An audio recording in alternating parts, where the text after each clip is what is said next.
नमस्कार दोस्तों, आपका हार्दिक स्वागत है मेरे YouTube वास्तु ज्ञान चैनल पर। आज हम आपको बताएंगे कि सावन का पावन महीने का आरंभ होने जा रहा है। सावन का महीना इस साल 4 जुलाई मंगलवार से आरंभ होगा। इस बार सावन पर बेहद शुभ संयोग बन रहा है। दरअसल इस बार मलमास लगने के कारण सावन का महीना पूरे 59 दिनों का होने जा रहा है। सावन का महीना भगवान शिव को अत्यंत प्रिय है। मान्यताओं के अनुसार सावन के महीने में भगवान शिव की पूजा अर्चना करने से व्यक्ति की सभी मनोकामनाएं पूरी होती है। सावन के महीने में किए जाने वाले उपायों का विशेष महत्व होता है, इसलिए सावन के पहले ही दिन यदि आप कुछ आसान उपाय कर लेते हैं तो आपको लाभ जरूर होगा। और सावन माह भगवान शिव को समर्पित है। भगवान शिव को दुख हरता और सृष्टि का संचालन करने वाला माना जाता है। शास्त्रों के अनुसार भोलेनाथ उन देवी देवताओं को में से एक हैं जो सबसे जल्दी प्रसन्न होते हैं। इसलिए सावन माह में भगवान शिव की पूजा विभिन्न तरीके से की जाती है। भगवान शिव को जलाभिषेक करने से वह जल्द प्रसन्न होते हैं। इसके साथ ही सावन मास में बेलपत्र, शमी, धतूरा सहित अक्षत चढ़ाना भी शुभ माना जाता है। ज्योतिष शास्त्र के अनुसार भगवान शिव की कृपा पाने के साथ सुख समृद्धि के लिए चावल संबंधी ये उपाय करना शुभ होगा। आइए जानते हैं कि भगवान शिव को किस तरह से चावल अर्पित करना होगा शुभ। 108 चावल के दाने शिवजी पर कैसे चढ़ाने चाहिए, ये बात भी हम आपको बताएंगे। यह उपाय बहुत ही साधारण है और इस उपाय को आप किसी भी दिन कर सकते हैं, और अगर किसी विशेष दिन पर इस उपाय को करेंगे तो इससे आपको और ज्यादा विशेष फल की प्राप्ति होगी। जैसा कि हमने आपको बताया, इस उपाय को आप किसी भी दिन कर सकते हैं और प्रातः काल सुबह सुबह भी कर सकते हैं और शाम के समय प्रदोष काल में भी कर सकते हैं।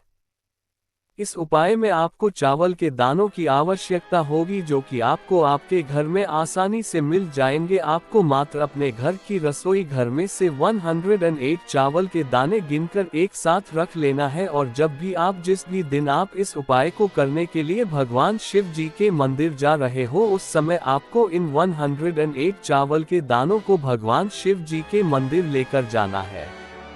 प्रातः काल सुबह सुबह जा रहे हैं तो एक लोटा जल अपने साथ लेकर जरूर जाए, और जो भी पूजन सामग्री है वह आप लेकर जा सकते हैं। शाम के समय जा रहे हैं तो एक दीपक बाती भी लेकर जाए, उसके बाद ही आप इस उपाय को करें। इस उपाय को करने के लिए आप शिवजी के मंदिर में पहुंच जाएं, और शिव जी के मंदिर में पहुंचने के बाद आप अपनी पूजन अर्चना कर ले। उसके बाद आप शिव जी के पास में एकांत में बैठ जाएं। बैठने के बाद आपको 108 चावल के दाने अपने सीधे हाथ की हथेली में निकाल लेना है। उसके बाद इन 108 चावल के दानों को चढ़ाने के दो तरीके हैं। सबसे पहला तरीका है कि आप इन 108 चावल के दानों को एक साथ शिवजी पर चढ़ा दें, और दूसरा तरीका यह है कि आप इन 108 चावल के दानों को एक एक करके मंत्र बोलकर शिवजी पर चढ़ा है। तो आपको क्या करना है कि 108 चावल के दाने एक एक करके भगवान शिव जी की शिवलिंग के ऊपर चढ़ाते जाना है, और जैसे ही आप लोग एक चावल का दाना चढ़ाते हैं तो उस समय आपको श्री शिवाय नमस्तुभ्यम अपने मन में या अपने मुख से जरूर बोलना है। इसी प्रकार से 108 चावल के दाने एक एक करके चढ़ाएं, और हर एक दाने चढ़ाने के बाद आप श्री शिवाय नमस्तुभ्यम का जाप जरूर करें। अगर आप चाहे 108 चावल के दाने एक साथ भी भगवान शिव जी पर चढ़ा सकते हैं, कोई दिक्कत नहीं है, पर 108 चावल के दाने एक एक करके चढ़ाएंगे तो भगवान शिव आपसे ज्यादा प्रसन्न होंगे, जल्दी प्रसन्न होंगे।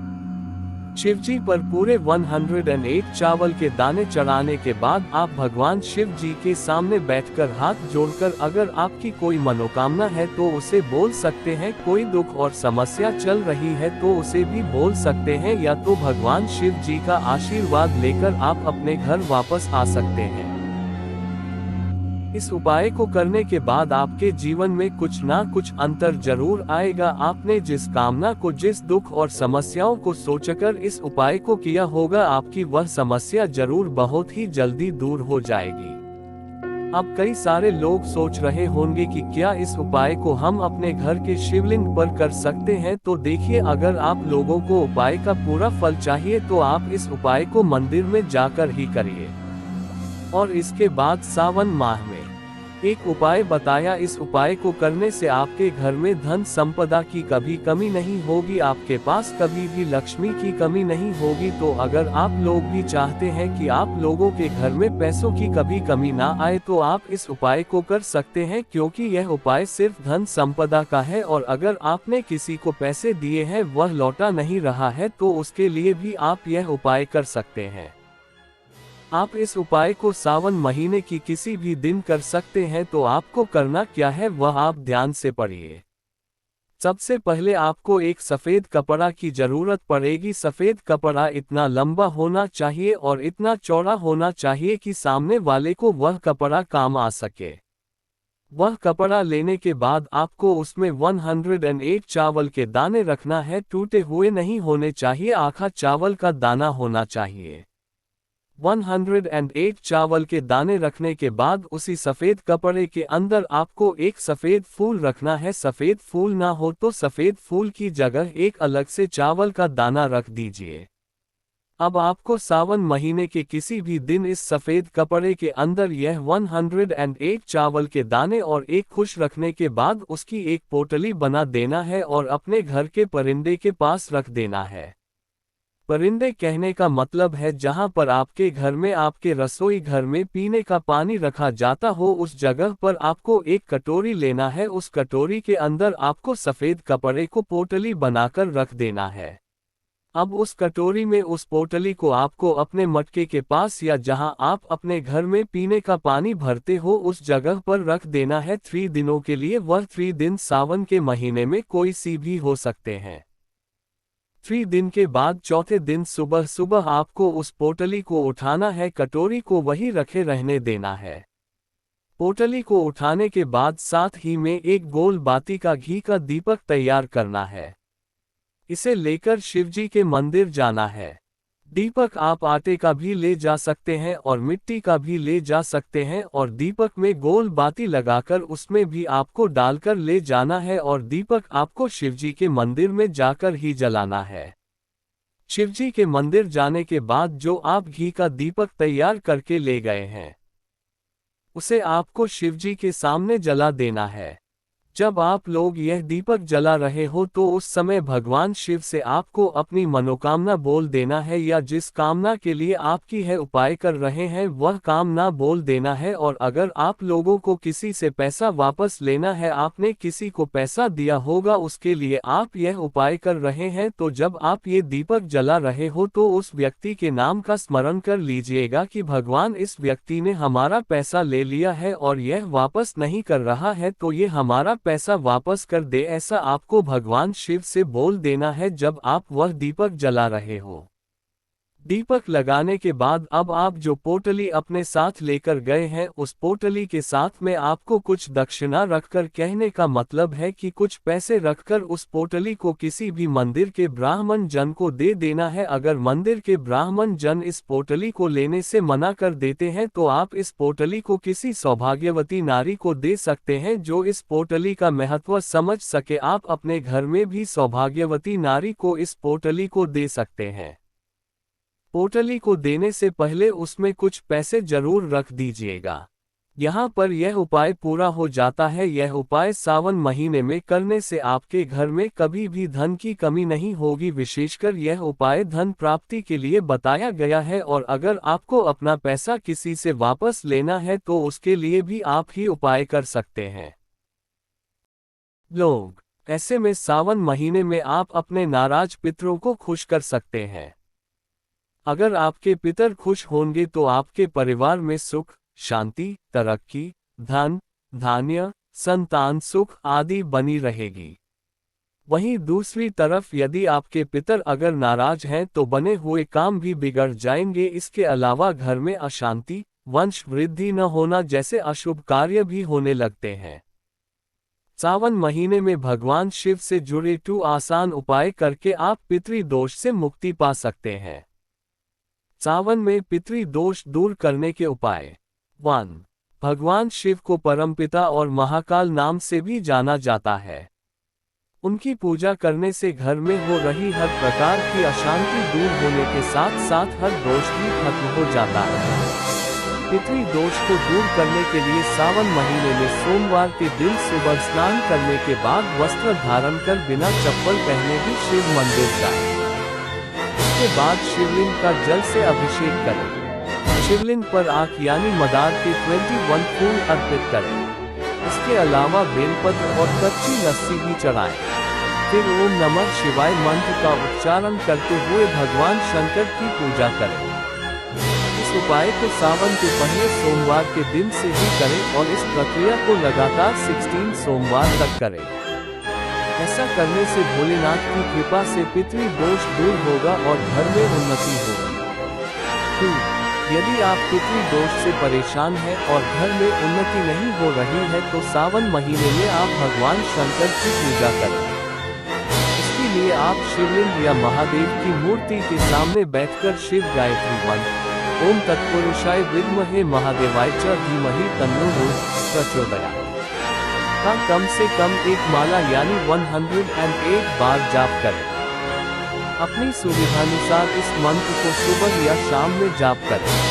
पूरे सावन महीने में इस मंत्र का हर दिन जाप करें। ऐसा करने से भगवान शिव के आशीर्वाद से नाराज पितर खुश हो जाएंगे और पितृ दोष दूर हो जाएगा। और भी जानिए लोग के टोटके। धन लाभ, संकटों से छुटकारा पाने और भाग्य को मजबूत करने के लिए लोग के टोटके बहुत उपयोगी माने जाते हैं।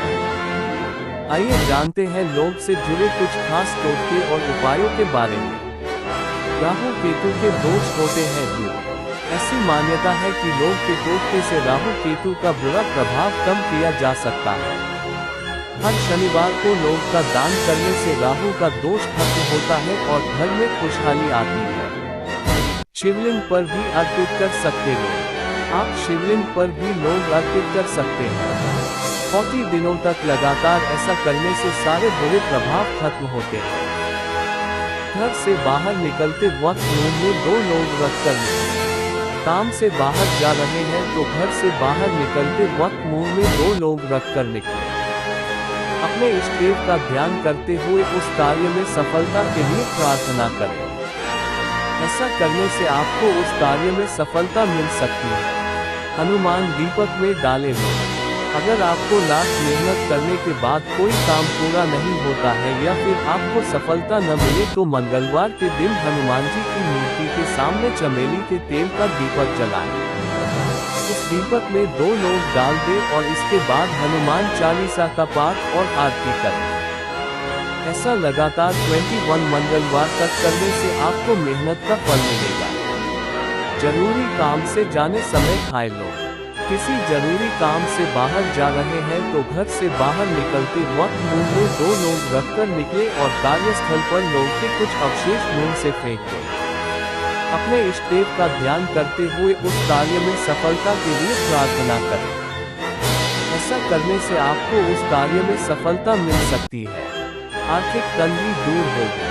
घर में आर्थिक तंगी रहती है तो माता लक्ष्मी को गुलाब के फूलों के साथ 2 लोग भी पूजा में अर्पित करें। इसके अलावा एक लाल रंग के कपड़े में 5 लोग और 5 पौड़ियों बांधकर तिजोरी या फिर अलमारी में रखें। ऐसा करने से माँ लक्ष्मी की कृपा होती है और घर में धन का आगमन होता है। उधार पैसे वापस लाने के लिए अगर कोई व्यक्ति आपके द्वारा दिए गए पैसे वापस करने में आनाकानी कर रहा है तो अमावस्या या फिर पूर्णिमा के दिन रात के समय 21 लोग कपूर में रखकर जला दें और मां लक्ष्मी का ध्यान करते हुए हवन कर दें। ऐसा करने से राहु केतु का दुष्प्रभाव कम हो जाएगा। लोग को अच्छी बारिश की जरूरत। ज्यादातर लोग एशियन कॉन्टिनेंट में ही उगाई जाती है। इसके अलावा लोग साउथ इंडिया में उगाया जाता है। लोग के पेड़ का फल मौसम पर निर्भर करता है। अगर इसके लिए उपयुक्त मौसम नहीं मिला तो इसमें फल नहीं आएंगे। ये गर्म और ह्यूमिड मौसम में अच्छे से उगाई जाती है और इसे अच्छी बारिश की भी जरूरत होती है। इसके पेड़ को पार्शियल शेड चाहिए होती है।